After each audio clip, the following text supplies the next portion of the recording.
You like apples? I got a number. How do you like them apples?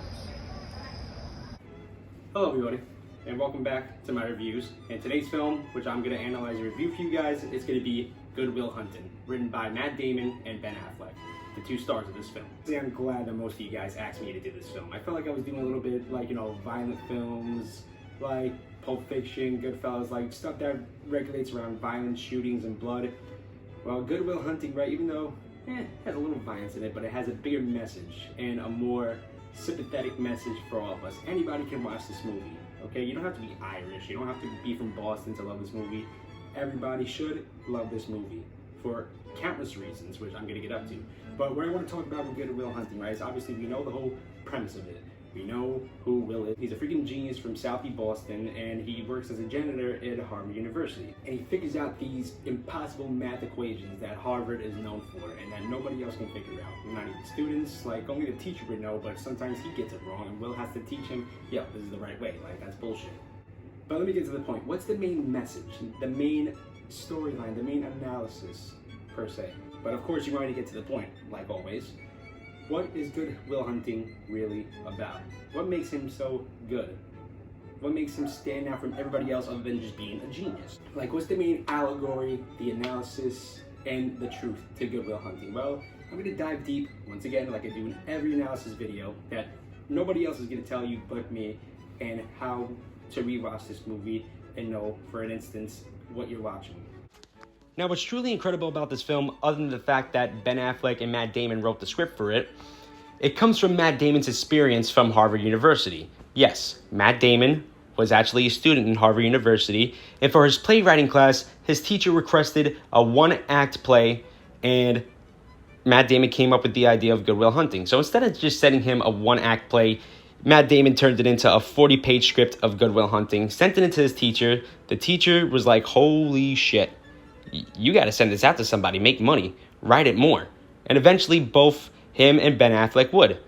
And they sold it to Castle Rock Entertainment for $100,000. But then after, when the movie would come out, it made millions in the box office. Yet before all that, Castle Rock was giving a lot of problems to Ben Affleck and Matt Damon, saying that they didn't want them to star in their own film that they wrote, that they'd rather have Brad Pitt and Leo play their parts, which would have been awesome, but honestly, not the same. I don't want to see that. I could see it, but I just don't want to. Just a lot of problems surfacing, Castle Rock threatening to keep the script and not even give their money back or anything, but one man would save the day. And that hero was Harvey Weinstein.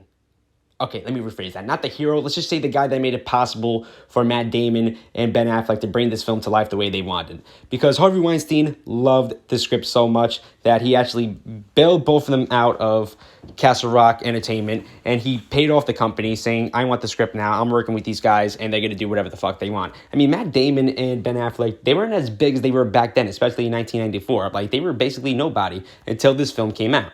But what's crazy enough about this, right, is that Harvey Weinstein actually wanted an oral sex scene in the middle of Good Will Hunting. And of course, both of them declined, but we should have known earlier in life that this guy was a fucking nut job.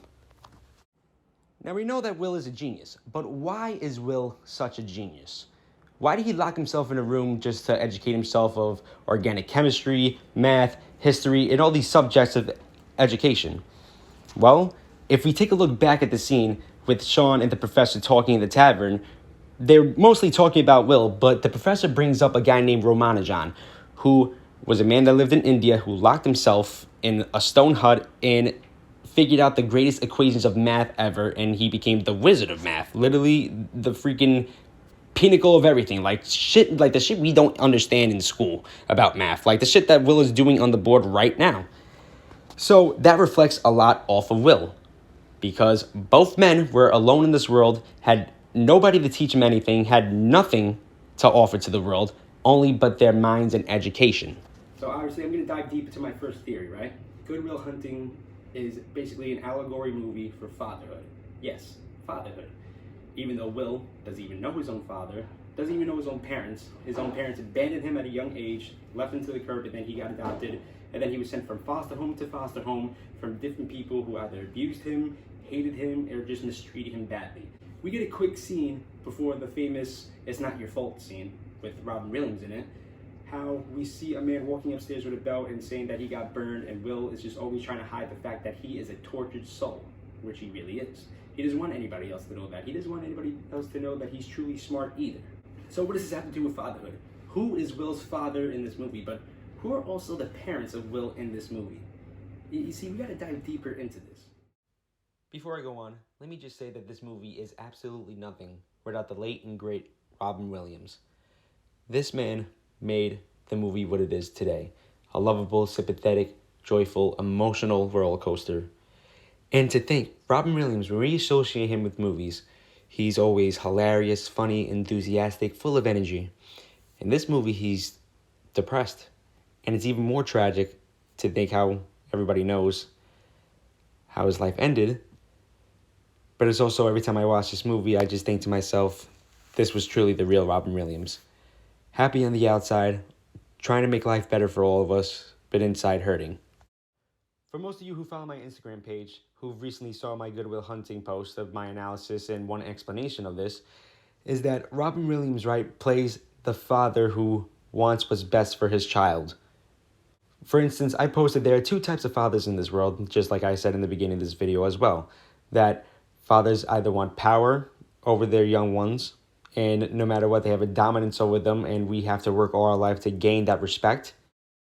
Or a father who possesses knowledge over his young children. For instance, the knowledge of love and how to live life and be yourself and love yourself. That's exactly what Robin Williams did in this movie. He became Will's father. There's two types of parental figures. Like I said in my last post before this, right? A father is either somebody who demands and has power over you, and you just got to try your best all your life to gain that respect from that authority figure, which is Gerald. Or a father is somebody who accepts you for who you are and loves you because of who you are.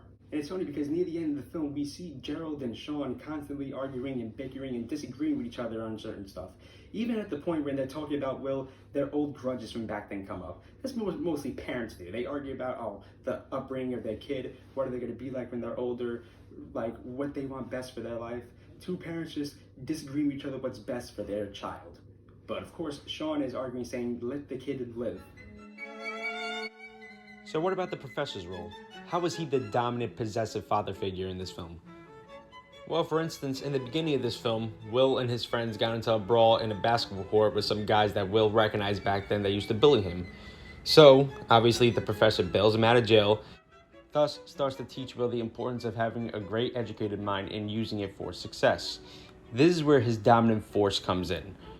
And there's a lot of times in this film that the professor even says, I know what's best for him, like almost like what a parent would say, like forcing their child to do something that they're not sure they want to do. He also maintains dominance over Will by threatening to put him back in jail if he doesn't comply with his work or anything that he says. What he really wants is power over Will. He wants Will's success. He knows that he's not smarter than Will. He knows this for a fact. But his main goal was to cheap off success off of Will. I mean, think about it. The headlines would say, Harvard teacher bails genius out of jail. They become famous. Like, he wanted Will to become the next Einstein, and Will could have. But instead, Will had other plans, and he went to go see a girl. Of course, Gerald sees potential in Will and wants him to become famous, almost like Einstein or anybody else. But Sean just wants Will to be Will. Can't believe I actually found this hat. You know, I was looking for this mid-interview and mid-review, so thank God I actually found it. So now we can get this review right ahead, and I can end the second half of this and let you guys go. Now, with my whole review on fatherhood and parenthood and what's best for our child, it's a basic screenwritten, well-thought-out film that anybody can write or produce or show off in college for their semester or some other shit. But this became so powerful as an impact to all of us, not with just the actors that act in it, but like the storyline of people who really are there for Will. Now, that's one of the main theories of this movie right here, fatherhood, parenthood, and all responsibility and such. But what about the other theory? What is my other theory talking about? What kind of movie is Good Will Hunting, right? What's the second, what's the second theme of Good Will Hunting, right? What else is there that I'm missing? Well, love. Believe it or not, Good Will Hunting is a love story. Not with just finding people who love and support you for anything, but actual true love. You see, Will, right, was being naive throughout half of this movie, because like Sean recalled to him in the beginning of this movie, you never dared to love anybody other than yourself. That's why you failed. And Will finally starts to understand what Sean is saying throughout the middle portion of this film about loving somebody more than yourself. I mean, as soon as Will saw Skylar, he fell in love. He was a deer in headlights. He was even too shy to even go up to her all night at the bar to even make a move. But the thing about Will is, right, that love makes you do crazy and stupid shit. Will had to lie to Skylar, saying that he had 12 brothers and try to impress her as much as he can because he didn't want her to leave him before he could get a chance to do it to her, which is part of his defense mechanism. And there are a lot of connections, right, on Will and Skylar's relationship versus Sean and his wife's relationship. You see, for instance, right, the connection number one. Skylar and Will met at a bar. Where did Sean tell us where he met his wife? At a bar before a Red Sox game during the World Series. Still, a Boston bar. I just think it's kind of funny and ironic that both couples met each other in a bar in Boston. And we never see Sean's wife. Like, obviously, she passed away in the film. Like, we don't even know what she physically looks like. All we have to do is think in our head, like, okay, like, this is what she probably looked like or some shit. I don't know. But what matters is to us, right, is that Sean thought that she was the most beautiful creature in the world. Most beautiful creature in the world that will always stand by her side, even during cancer. At the worst of human beings' state of health is when we're at cancer. May God bless anybody who has cancer or any family members going through it. But yet, Sean always thought that she was beautiful and was always there. Of course, what am I trying to say by all of this? By not seeing Sean's wife? Like, why does that matter? I mean, what kind of connection am I trying to make here without seeing Sean's wife and also comparing it to Skylar and Will? Well, let's talk about the ending. We don't see Skylar and Will ever, physically on screen reconnect or even, reunite with each other. We just know Will is going out there, right? And we know Will's life and destiny from this point forward. He's going to marry Skylar, start a family, and be happy for the rest of his life. He's had to do nothing else but just fall in love with the woman of his dreams and live the life that he truly deserves. It never used to get me mad. We all know that Will is driving to Skylar. We don't know what Will is doing. He left his best friends. He left Boston. He stole Sean's quote, and he's going to see Skylar, the love of his life, and drive all the way to California.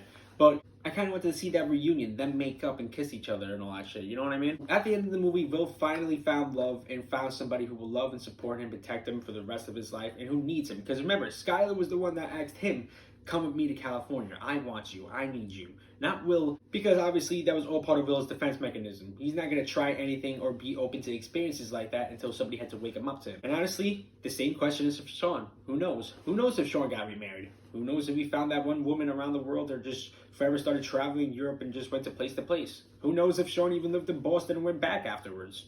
All we need to know at the end of this movie, right, is that everybody is successfully happy. Hell, even Gerald at the end of this movie is happy. I mean, him and Sean, obviously Gerald's dreams failed when he was trying to make Will a big succession and also himself, right? Of course, he learned from Sean that no grudges can be held. We did all we can for that kid. Let's just hope that he's happy. And let us both be happy with each other. Hell, both our lives has been successful, no matter what has happened to us, the downfalls, or anything else. We still have love for each other, that brotherhood, and Will has love for the love of his life. So that's what Good Will Hunting is. A man searching for answers and questions throughout his life to what makes him happy, and what other questions he can answer throughout his whole life by meeting new obstacles and seeing things through fully now. Not just give people a high hypothesis of why he shouldn't do something or he should do something just because his words are smarter and everything in life. Because let's be honest, the intelligence to speak doesn't make you exactly knowledgeable of anything. I really hope you guys enjoyed this. Once again, Good Will Hunting, one of the greatest films to ever come out. I say that about all my films, but hell, what about our review? Only the greatest films of all time. Please, guys, subscribe to my YouTube channel. Follow me on Instagram. Any more questions and comments that you guys need, I will be happily then to answer them. Hopefully get to know you guys better, shout you out, of course. Remember to follow and subscribe to my YouTube page. Also follow my Instagram page. Thank you very much. The link is below at the bottom. I appreciate you guys so much. Please have a good day. Be safe.